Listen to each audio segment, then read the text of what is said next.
Unable to fall asleep, I decided to go down to the living room to get a drink of water. It was midnight. I carefully made my way down, trying not to make a noise, and was surprised to find the lights on. I heard my husband, my son, and his wife whispering. Did you see that? How desperate she looked, trying to please us. It's really pathetic. Yeah, the look on her face when she saw the leftovers in the trash was hilarious. The fried chicken and croquettes weren't even that good, but when she asked, "Didn't you like them?" I almost burst out laughing. They insulted and laughed at me, calling me useless. I wished it was just a bad dream. But I knew things had gone too far for that. I had reached my limit. Since my son and his wife moved into the new house we built a few months ago, I've been ignored continuously. The three of them would look at me with eerie smirks. Lately, I had passed anger and sadness and felt nothing anymore. It didn't take long to decide to leave the house. I quietly returned to my room and started looking for a temporary apartment. The next night, after work, I packed the essentials into a suitcase. Once I left for the temporary apartment, I received calls from my husband, my son, and his wife that same night. Mom! Come back right now! I was planning to treat you to dinner tonight. Please, come back. Hey, where are you? Stop being stubborn and come home now. They all kept chanting "come back" in unison. I thought back on everything that had happened as I gave my response. My name is Nancy. While working full-time, I also manage the household. My husband, Jason, also works, and it's a daily routine for him to complain about his subordinates at the breakfast table. Young subordinates these days don't even want to answer the phone. It's ridiculous. It's different now. Everything can be done through social media. They lack a sense of responsibility as professionals. When I was younger, From there, his endless stories about the past would begin. I would always listen to him with a sense of resignation. To put it bluntly, my husband is not someone with modern views. He casually says things like, Men should work outside, and women should focus on housework and childcare. or, Women should serve men. he can't stand not having control at home and likes to act like the Lord and Master. When our children got married and moved out, and I decided to become a working wife, he didn't like the idea, but I managed to convince him to let me work. by the way, about the new house we're planning to build. I gave a half-hearted response to his words, which he started with excitement. Despite being in his 50s, he had decided we should buy a new house. He said it would be more comfortable to spend our retirement in a new house rather than in our old, outdated one. But isn't our current house good enough? We could just remodel it instead of rebuilding. No, it has to be a new house. Stubbornly refusing to change his mind about building a new house, Jason insisted on going through with it, so we ended up hiring a home builder. When it's finished, let's invite our son and his wife for a party. They'll love it. He started excitedly planning the menu for the party. I knew he'd leave all the arrangements and serving to me while he just decided on the menu. I sighed quietly to myself. Soon, the new house was completed, and my husband and I moved in immediately. The unique scent of new wood filled the space with a gentle aroma. Aren't you glad we built it? He puffed out his chest proudly. Even though it felt a bit too spacious for just the two of us in a two-story house, I couldn't help but feel a bit happy at that moment. A month later, Jason and I invited our son and his wife for a housewarming party to celebrate the new house. Our son John and his wife Amy entered the house with wide-eyed amazement.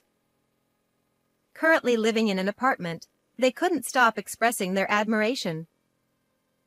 It's so spacious. What a beautiful house! It's wonderful. Encouraged by their words, my husband casually suggested, If you want, you can live with us. We have extra rooms. "Come on, they can't possibly want to live with us." "Stop joking," I said, laughing it off. The party ended on a cheerful note. Little did I expect that they would take his words seriously and move in. A few days after the party, my son and his wife arrived with large luggage. "What's with all the stuff?" I asked, bewildered. John tilted his head. We're moving in. Amy added. Your husband said it was okay. They walked in as if it was their home. When I asked about their apartment, they said they had canceled the lease, effective at the end of the month. "This is too sudden," I said, trying to gently oppose the idea, hoping they would be independent. But they wouldn't listen and instead won Jason over. Jason said, What's the difference if one or two more people live here? "It's not about the number of people." And besides, if they've canceled their lease, they have nowhere to go. It's cruel. Even though it was their responsibility, my husband was adamant. Thus, they moved in with us almost uninvited. After a while, a moving truck arrived in front of the house, and some well-built movers began diligently unloading boxes. They finally left with a cheerful thank you, leaving my son and his wife's belongings scattered all over the new house. However, instead of tidying up, the two of them relaxed in the living room, lazily playing with their smartphones. "These are your things. Please put them away," I said, as there was no room to walk. John replied, We're tired, so you should do it, Mom. Most of the moving was done by the movers, and they had done nothing. My husband saw this and said nothing, merely glancing at the pile of boxes. "Jason, say something to them," I urged. Jason said, Don't be so rigid, Nancy. You should do it for them. We're family. He then returned to his smartphone. I thought, why me, but took a deep breath to calm myself. There must be fragile and important items among their belongings. Even though we're family, I felt uncomfortable handling their stuff.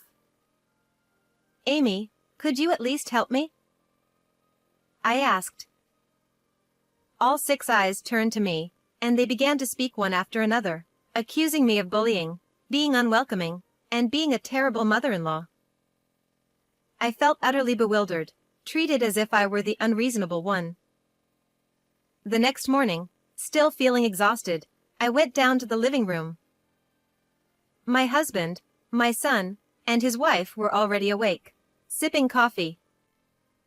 As I stared at them absently, John muttered. Thanks for yesterday. His words felt insincere, and I responded curtly. John continued. As a thank you, we'll treat you to dinner. I thought I had misheard him, but apparently, I hadn't. John said. Amy and I will go grocery shopping today.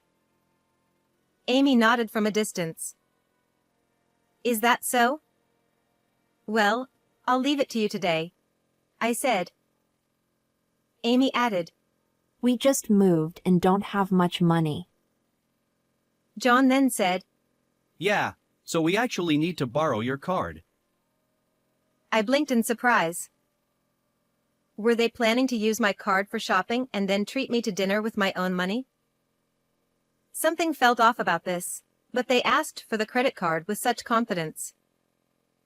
Should I give it to them? I glanced at my husband, who was sipping his coffee, showing no interest, Despite my hesitation, I decided to lend them the card, hoping to build a good relationship with them. John and Amy were as happy as children given pocket money. Use it responsibly, I warned, though inwardly, I felt a bit excited myself. I thought this dinner could be an opportunity to get closer to them. You can use anything from the kitchen, and the dishes too.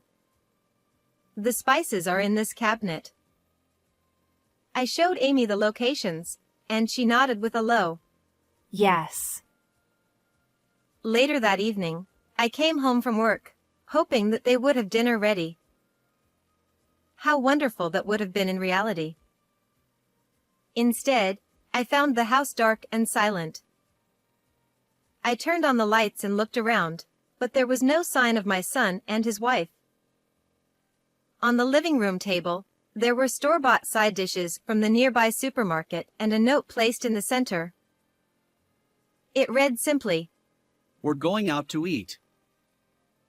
As I stood there in shock, Jason came home and looked around the living room table. Seeing the store-bought dishes, he looked displeased. Jason snapped, You're the housewife. Don't slack off. "It's not me. Amy and John said they'd handle dinner tonight." I replied, feeling frustrated. Despite their promise to prepare dinner, I was left with a feeling of unease even after the meal. The next morning, I was determined to confront my son and his wife about the previous night. "Good morning," I greeted them, but my words seemed to vanish into thin air. No one responded. Until yesterday, they had at least acknowledged me. Feeling something was wrong, I made breakfast for the four of us and set it on the table. Yet, no one touched the food, they just sipped their coffee in the living room. Determined, I tried again to engage them. "Good morning," I said louder. Jason, my son, and his wife remained silent. This pattern continued the next day, and the day after that, with all three of them ignoring me no matter what I did. A month passed, and nothing changed. Despite making meals, I was met with silence and felt increasingly empty. I started to wonder if I was the problem and tried to be patient, hoping they would eventually open up. I made Jason's favorite dishes, talked to John about his childhood, and invited Amy to go shopping. Yet, I was continually ignored, and time just kept passing. Another week passed, and not only was the food I made left untouched, but it was also thrown into the trash. "John, did you always dislike this?" I asked, my voice trembling. That day, I had made fried chicken, shredded cabbage, croquettes, and eggs sunny side up. Both the fried chicken and croquettes were homemade, his favorites since he was a child. Watching him silently throw the food into the trash beside the sink filled me with a strange fear. Shortly after that, my husband handed me a piece of paper. Actually, it would be more accurate to say he threw it at me. Just before I entered the living room, it was neatly folded into a paper airplane and aimed right at me. Ouch! What is this? I picked up the paper, which had hit my forehead and fluttered to the ground. It looked like some kind of document. As I unfolded it, I realized it was a divorce paper. It had Jason's signature and seal, leaving only my section blank. Shocked, I glanced towards where the plane had come from, and saw my husband smirking at me. My son and his wife were also snickering beside him. A divorce paper, of all things. Was he implying he wanted a divorce? I was overwhelmed and fled the living room and locked myself in my room. In shock, I paced around my room, my mind racing. Ignoring me was one thing, but this harassment was beyond belief. The word divorce echoed in my head, filling me with turmoil. The silent treatment and the paper airplane divorce papers continued for about 3 months. What I thought would be a short-lived prank showed no sign of stopping. The three of them would look at me with eerie grins. At this point, I felt no emotions anymore. The anger and sadness had given way to complete disbelief. A voice in my head whispered, "Maybe I should get a divorce." Around this time, I started keeping a journal to organize my thoughts. I opened a notebook and began scribbling furiously with a pen I found in the drawer. I had recently discovered that John and Amy were unemployed. I overheard them talking with Jason about it while they ignored me. I didn't know whether it was before or after they moved in, but it seemed they had no income. They laughed derisively, saying they had no intention of working or helping around the house. So, what were they doing during the day while I was out? Apparently, they were simply using my credit card to entertain themselves. The card I lent them to buy groceries for dinner had never been returned. The statements from the credit card company were filled with charges from expensive restaurants and luxury brand items. They had been dining out frequently using my card. Jason, it seemed, said nothing about this. Did he think money grew on trees? I felt a surge of frustration. After finishing my writing, I closed the notebook and shut my eyes. What exactly did these three want from me? One night, I woke up unexpectedly. Even though I knew sleeplessness would affect my work the next day, I couldn't fall back asleep. It was midnight, and I decided to go downstairs to get some water. As I carefully made my way to the living room, trying not to make any noise, I noticed something surprising. The lights were on. The light leaking through the door wasn't the only thing. I also heard hushed voices. Jason said, Did you see how desperate she was? Trying to please us. It's just pathetic. Amy replied, Yeah, her face when she saw the leftovers in the trash was hilarious. John added, The fried chicken and croquettes weren't even that good. When she asked, Do you not like it? I almost burst out laughing. Jason continued, Honestly, her cooking is below average. Good job, John. Amy agreed. And I really wish she'd stop inviting me to go shopping with her. They insulted and laughed at me, calling me useless. I wished it were just a bad dream, but it was all too real. I had reached my limit. Once I decided to leave, I acted quickly. I quietly returned to my room and started looking for a temporary apartment. The next evening, after work, I packed the essentials into a suitcase. A few days later, I signed the lease for a temporary apartment, got the keys, and headed to the place. That morning, all three of them had gone out, so the house was empty. I called the credit card company and canceled my card, stopping it from being used any further. Leaving the newly built house behind, I arrived at my temporary home and felt an unexpected sense of relief. No more enduring their treatment, my shoulders relaxed, and I collapsed onto the floor. That night, my phone buzzed. Seeing it was a call from my son, I answered. Hello? Mom! Come back right now! The card isn't working! I canceled the card. What? Why did you do that?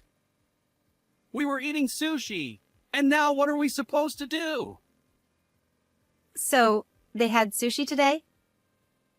How nice for them, I thought to myself. Figure it out yourself. I snapped at my son before hanging up the call. It was convenient for him to want to talk only when he needed something. Next, Amy called. Just as I was about to make some instant noodles, my phone rang again. Hello? Nancy, it's me. John told me you canceled the card. Why did you do that? She sobbed quietly on the other end. I was going to treat you to dinner tonight. Please come back. Her insincere words made me decide to speak my mind. Amy, I'd be happier if you treated me with money you earned yourself. What? Are you saying I don't work? That's cruel. She stammered. Do you think I don't know? My words clearly unsettled her, as she kept repeating. Well, I mean... Get your act together, I retorted before hanging up. She was likely puzzled by my words, wondering what I meant. Telling someone to get your act together is a way of telling them to wake up and be responsible. I wanted her to stop relying on my card and get a job, even if it was just part-time, to support herself. Then Jason called. I had just poured hot water into my noodles and waited the 3 minutes. Where are you? Stop being stubborn and come home. He demanded, sounding frantic. Are you also having trouble because the card isn't working? He paused for a moment, then asked how I knew. When I told him the others had called, he responded in agreement. I continued, Sorry, but I'm divorcing you. What? You can't just decide that on your own. Where are you? He demanded. I'm not telling you. Enjoy your time with John and Amy. I can't do that. They're just money leeches. The fact that he knew this while allowing them to freely use my card left me speechless. They only moved in for my money. They even think I paid for the new house. Well, that's unfortunate, I replied with a laugh. Don't laugh. I was going to keep you as a housekeeper. You betrayed me. I could picture him, red-faced, shouting into the phone. Claiming he'd keep me as a housekeeper was quite audacious. Betrayed? Who's the betrayer here? Reflecting on everything, I responded. The new house was built on land inherited from my late parents. I was the one who inherited it, and both the land and house were in my name. Jason couldn't afford to pay for the house or get a loan, so I had to use my savings. Despite living in that house, he allowed our son and his wife to move in without consulting me, ignored me, and threw divorce papers at me like paper airplanes. Who do you think it was? I asked. Shut up! You're so damn annoying. Jason fumed. Then he started claiming that my inheritance was also his. There's such a thing as division of property. He shouted.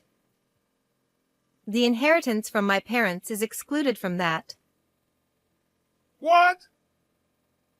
I wasn't an expert in law, but I had heard something to that effect. Jason was yelling, "That's a lie, and don't mock me," over the phone. There's no point in shouting, I said, which made him even angrier. Then transfer the property to my name. We'll change the name on the title right now. Are you planning to go to the Legal Affairs Bureau? And I already told you I'm divorcing you. Huh?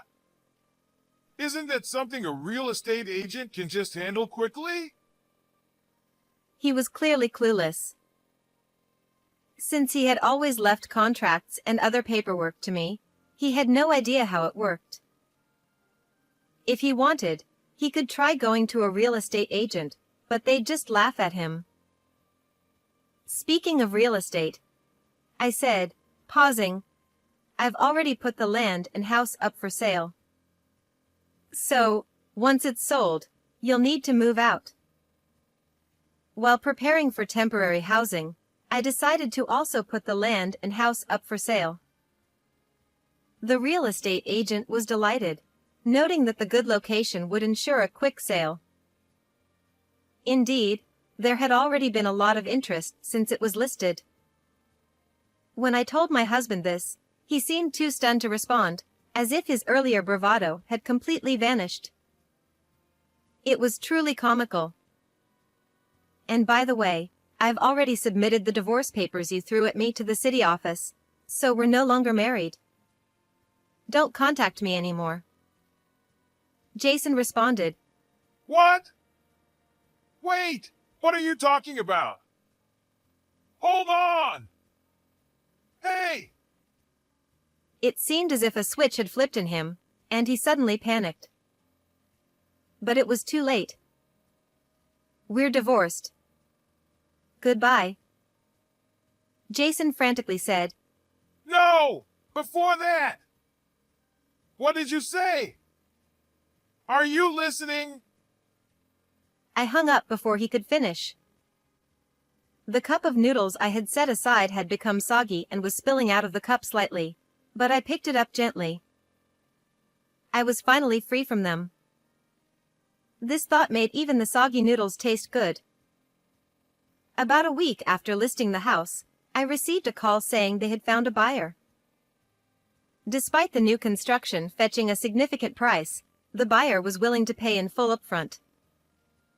I agreed immediately and arranged to finalize the sale in the following days.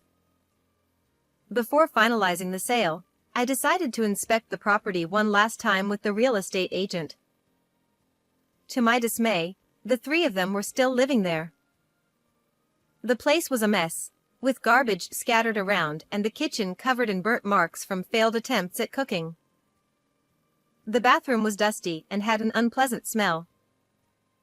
It was in no condition to be handed over to a new owner, so we had no choice but to evict them and arrange for a thorough cleaning.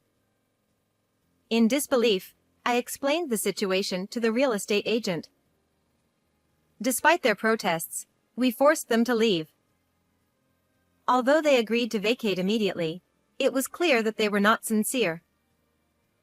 After we left, the three of them called incessantly, with the phone ringing every few minutes. Their persistence was infuriating. I blocked their phone numbers and social media accounts. They then came to my workplace, where I formally cut ties with them. Jason was indifferent, but John and Amy seemed genuinely shocked. John said, Cutting ties? There was no need to go that far. Amy added. It's awful, Nancy.